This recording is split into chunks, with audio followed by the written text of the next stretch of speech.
Hello, everyone. My name is Mike Moran. I'm the author of the Believers superhero novel, and today we'll be going over chapter 17.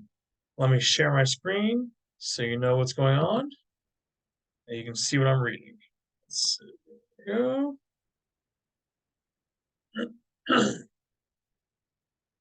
All right, here we go.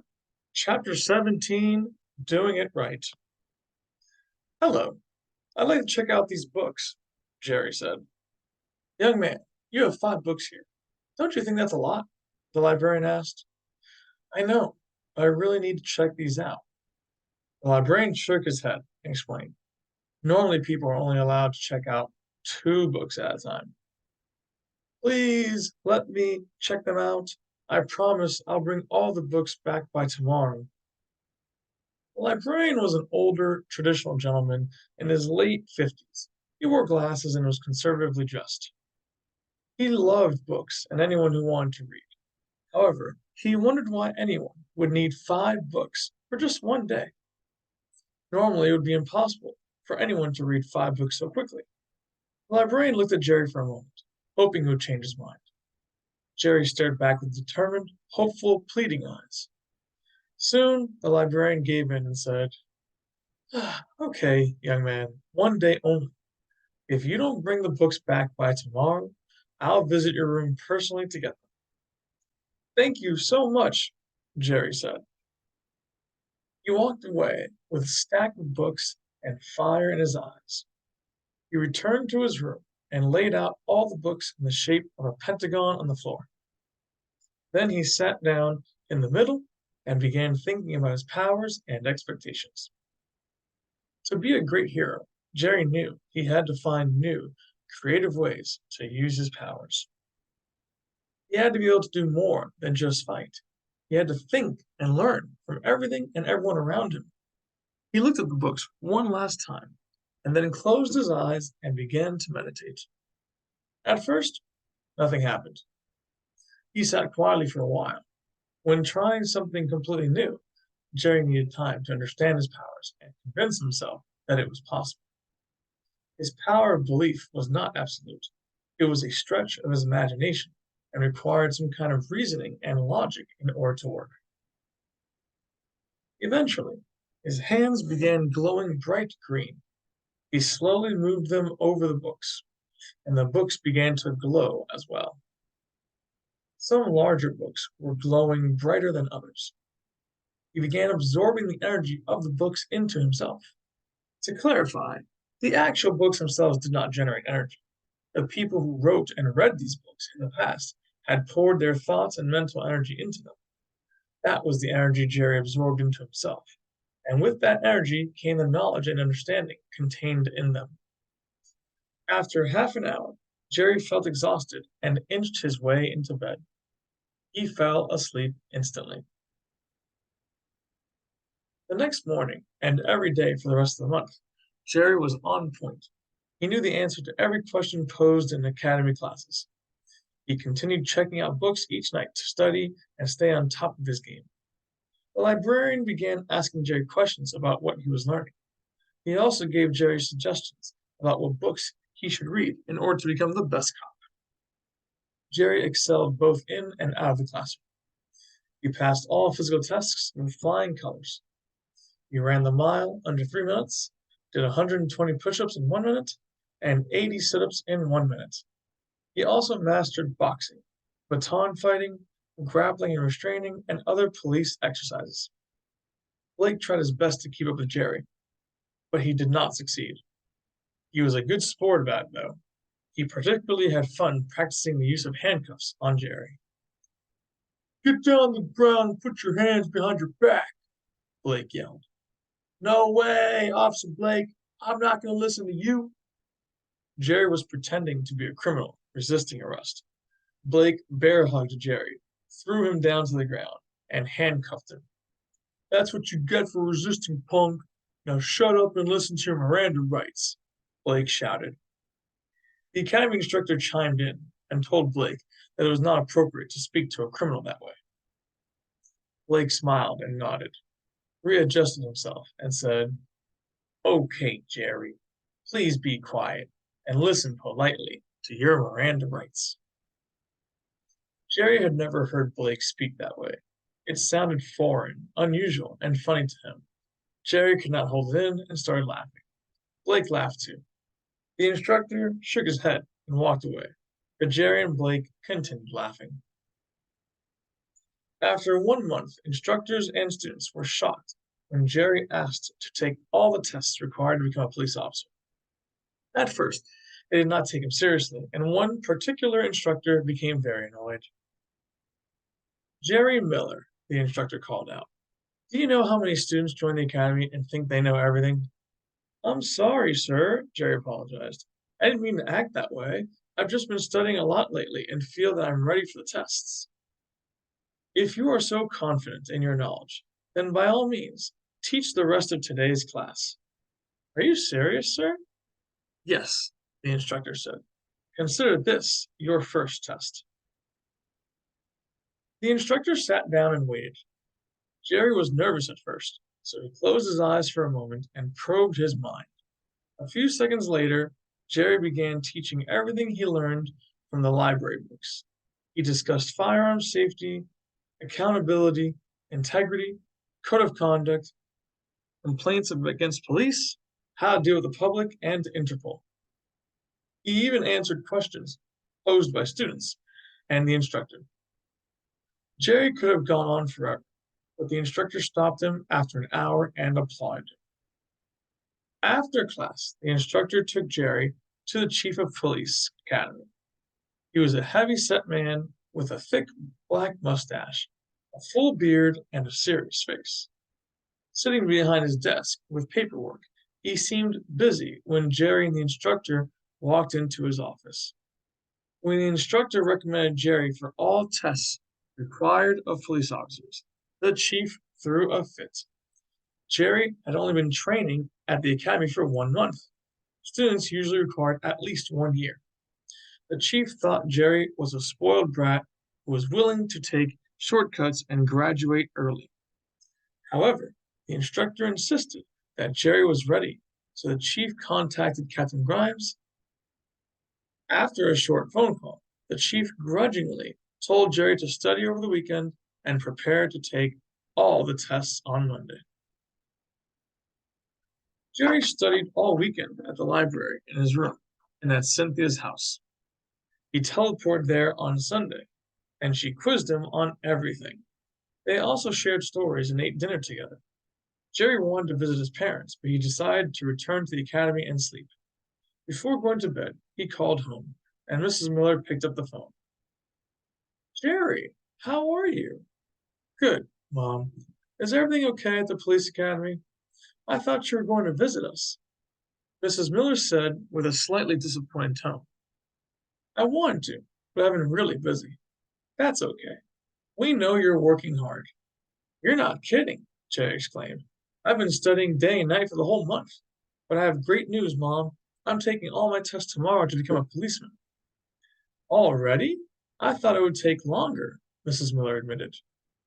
"I got ahead by doing extra reading, and I'm ready to be a hero." "That's great to hear, but don't push yourself too hard, Jerry. There's no need to rush." "Okay, Mom. I gotta go to bed now. But say hi to Dad for me." "I will. Make sure you get a good night's sleep and have breakfast in the morning." "Will do, Mom," Jerry replied. "Thanks again. Good night." "Good night." Jerry slept so well that he woke up late on Monday morning. He quickly jumped out of bed, threw on his training clothes, and ran to the testing room. He skipped breakfast and felt his stomach growling, as if his mother was physically scolding him for not eating. When he arrived late and tried apologizing, the academy instructor's right eye twitched with frustration and he screamed, "I don't want to hear it! You're 30 minutes late, and I'm not giving you any extra time. You've got 1 hour left, so get started now." Thankfully, Jerry remembered everything he studied and worked quickly. Having superpowers also helped him read and answer test questions faster. He finished on time and surprised the instructor. After the first test, the other tests followed according to schedule. Despite his morning blunder, Jerry felt confident as he finished his last exam by noon. He then proceeded to the cafeteria for lunch before tackling the final obstacle course. During lunch, Jerry thought about what happened on his first day of training with Blake and the obstacle course. I can't make the same mistakes this time around. I have to finish it perfectly and prove that I'm ready to be a cop and a hero, he thought to himself. Jerry finished his lunch and followed the academy instructor outside. Everybody lined up there, watching and waiting for Jerry to pass or fail. Jerry stretched and readied himself as a start of the obstacle course, focusing on everything he needed to accomplish. Thankfully, he had studied every obstacle and practiced completing the course numerous times. He felt confident and prepared for his final exam. However, he promised himself not to take it lightly. This is it, Jerry thought to himself.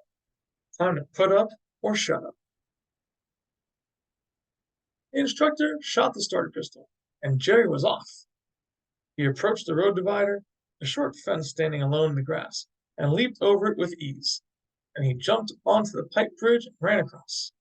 The next obstacle was the rope wall, a 25-foot-tall fence made of ropes. Jerry skipped most of the ropes by leaping 20 feet in the air. He grabbed onto the ropes, climbed the remaining 5 feet, swung his body over, and hopped down. He rolled on the ground, popped up on his feet, and continued the obstacle course. Everyone watching started cheering. They were astonished by Jerry's abilities and excited to see more. The next obstacle was a narrow tunnel with swinging punching bags. Punching bags simulate a crowd of people, and the objective is to run through without hitting a single punching bag. Jerry closed his eyes for a moment and thought about a rubber band, and then he started running. He avoided the first few easily, but soon began bending his body abnormally, like a rubber band, around punching bags in order to maintain his speed. At the end, he dove forward and rolled on the ground in order to avoid the last punching bag. The next obstacle was a 2-story open building with staircases on both sides. As Jerry approached the stairs, he heard something rolling on the ground. He looked down and saw a grenade rolling toward his right foot. Jerry leaped to his left and used his powers to create a blue force field around himself just before the grenade exploded. After the blast, Jerry realized it was not a grenade. It was a smoke bomb. He clapped his hands and created a burst of air to clear the smoke. Then he saw many armored men marching toward the obstacle course. He also saw Captain Grimes. His voice rang aloud through a megaphone. Stop Jerry Miller at all costs. Make sure he doesn't finish the obstacle course.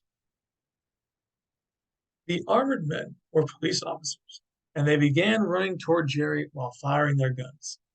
Jerry ran to the stairs and started climbing, but he had to keep ducking for cover, and it was slowing him down. The police officers were catching up to him. He had to think of something fast. He started looking around for ideas and saw bullets on the ground. Surprisingly, they were not made of metal. They were rubber. Jerry thought back to his fight in Dynamite City, when he created heavy body armor to protect himself, but he moved very slowly in it. Since these were only rubber bullets, he concluded that he could make thinner armor and move more quickly through the rest of the obstacles. Jerry closed his eyes and took a moment to concentrate. When he opened his eyes again, he looked down and saw his own body covered in thin black metal. He stood up and started running at full speed up the staircase. Rubber bullets were flying and bouncing off his arm. Jerry reached the top of the open oak building, ran across, and flew down the other staircase. He hurried to the next obstacle, which was a series of walls with different shapes, sizes, and holes. According to the rules, one could run around the walls or through the holes. Guns kept firing at Jerry. Guns kept firing as Jerry ran through the obstacle, but the bullets bounced off without harming him. Jerry made it through, saw that there were only 2 obstacles left, and grew excited. Blake, however, was very worried as he watched the events unfold. The last 2 obstacles were designed to significantly slow a person down. One couldn't jump over or skip them because they required touching specific checkpoints. First obstacle required a zigzag run through a series of rubber poles placed very close together. The rubber poles simulated bushes and trees. If done correctly, one's body shifted left to right while continuously brushing alongside all the rubber poles. The last obstacle was a very steep ramp going up, leading to a swinging rope across a pit and a downward ramp on the other side. Some of the police officers stopped firing guns and began running to the last obstacle. They were planning to wait for him and make a blockade. They also took out taser guns. Jerry may have been wearing bulletproof armor, but it would not stop electricity. As Blake watched the events unfold, he began feeling nervous. After a few moments, he lost all patience, charged forward, and made a beeline to the last obstacle. The instructor yelled at Blake, but he did not care. He was going to help his friend Jerry. As Blake ran over, he felt himself gaining an unusual amount of momentum. 3 policemen were waiting for Jerry. They turned and noticed Blake charging at them. One man took off his helmet. It was Detective Sanchez. He stepped forward and commanded the other 2 officers. "Take out that charging idiot now! Jerry Miller is mine!" The 2 policemen fired taser guns at Blake, but they did not slow him down. Blake bulldozed the 2 men out of the way. Detective Sanchez saw Jerry running toward him and fired his taser gun. Jerry put both arms up, created a red force shield, blasted it forward, and knocked Detective Sanchez down. Jerry jumped over him and continued through the last obstacle. Jerry finished successfully, and everyone wildly cheered. Blake ran over and gave Jerry a bear hug. "You did it, Jerry! You're going to be a cop!" "Oh, man, I can't believe it," Jerry said breathlessly, still coming down from his adrenaline rush. "Yeah, man, you totally rocked that course. And you bulldozed those guys. That was amazing." "That's right, I'm the man," Blake exclaimed. "I don't know how I did it, though. They shot me, and I didn't feel a thing at the time, but now it hurts a lot." Blake showed Jerry the holes in his shirt and the blood-red wounds from the taser guns, and Jerry said, "I guess you had a lot of adrenaline pumping at the time and didn't feel it. Or maybe you're a superhero too." Jerry nudged Blake, smiled, and then thanked him for his help. Blake said, "No problem, bro." They both gave each other a high five and waited for Captain Grimes to walk over. Everyone slowly stopped cheering and waited for Captain Grimes to speak. "Congratulations, Jerry. You did a fine job. Did you like my surprise?" Captain Grimes asked with a grin. "It was surprising, all right," Jerry admitted. "Sorry if I scared you. I knew the regular course was too easy for you, so I had to up the ante a bit." "It's okay. I'm just glad I passed." "We all are, Jerry," Captain Grimes said sincerely as he patted Jerry on the back. "In fact, take the night off. Visit your friends and family. I'll talk with you tomorrow and tell you what's next. And Blake, come with me. I've got a surprise for you too. Have you ever thought of playing college football?" Blake smiled and walked off with Captain Grimes. Jerry called his family and asked them to come pick him up. They were thrilled and told Jerry they would bring Cynthia as well. Jerry ran off to take a shower and gathered his belongings. Everyone else walked away happy, all except Detective Sanchez. He felt like a failure, and failure was not an option. And that's it. Chapter 17 is done. I hope you all enjoyed it. I hope you all had a good time. And hopefully the next video will be chapter 18. Thank you all so much.